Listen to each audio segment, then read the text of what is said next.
Did you miss me last week? I was celebrating my birthday in the Bahamas and it was awesome. But I'm back at work and there's a theme that's come up with a few of my clients this week that I wanted to share with you.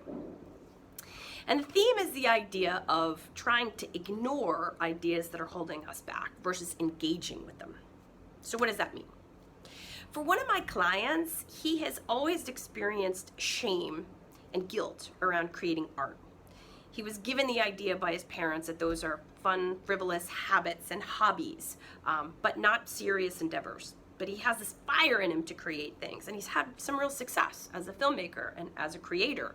But he's always carrying these feelings with him when he sits down to create. So I said, what do you do when that comes up? And he says, I just try to push it away. So I said, what if you engaged with it? And he's like, I don't know what you mean by that. So this is what I mean by that.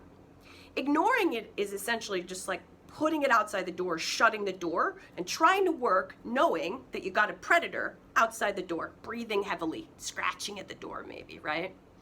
Engaging with it is inviting it in, sitting it down next to you while you're creating, and saying, I know what you're trying to tell me.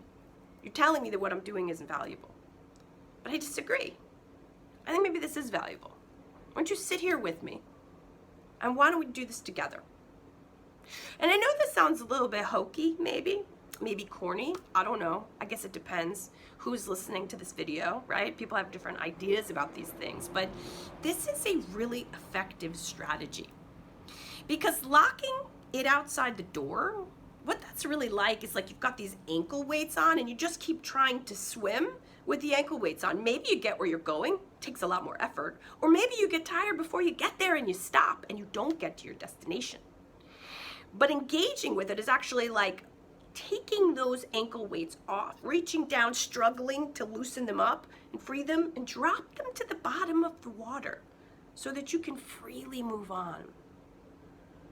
So what ideas have you got? What ideas are holding you back, are creating that friction for you? And what are you doing about them? I encourage you to think about that. And if you want to talk to me about it, you know you can find me at jillsamak.com. We can spend an hour exploring tactics like this so that you can move on with your goals. All right, thanks for watching.